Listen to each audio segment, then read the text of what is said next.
The Prime Minister said there are signs of a second wave of the virus in Europe. But is this the case? If you look at the countries that are most affected in the world, you'll see it's places like Brazil, the United States, India and South Africa. The number of new cases are continuing to rise, and these countries haven't reached their first peak yet.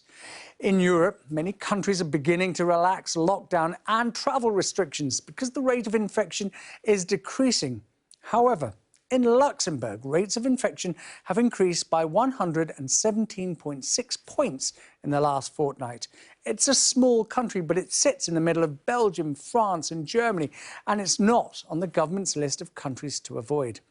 In the Balkans, rates are also surging, with Montenegro particularly hit hard. And in Spain, the rate of infection has risen by 28.4 points.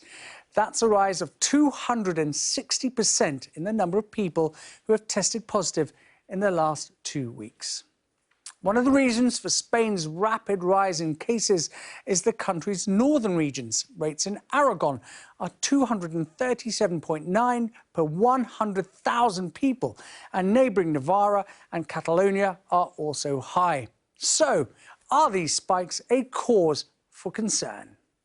Here in Europe, we've managed to suppress the pandemic a fair amount in many countries, but we are seeing upsurges in caseloads in Spain, in Italy, and increases in new cases per day here in the UK.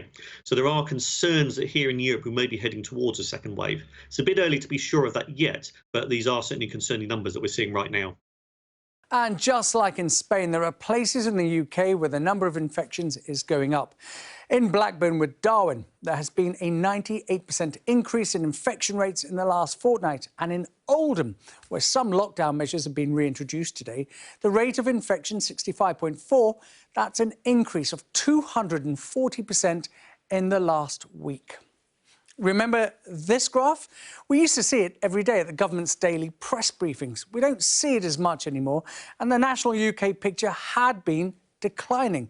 Although regional spikes, like the ones we just looked at, mean there is a slight increase right at the end of the graph here.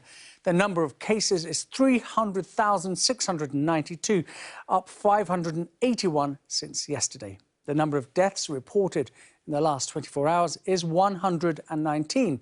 So although it may be too early to know if we are seeing any second waves quite yet, local spikes like these are likely to continue causing some concern.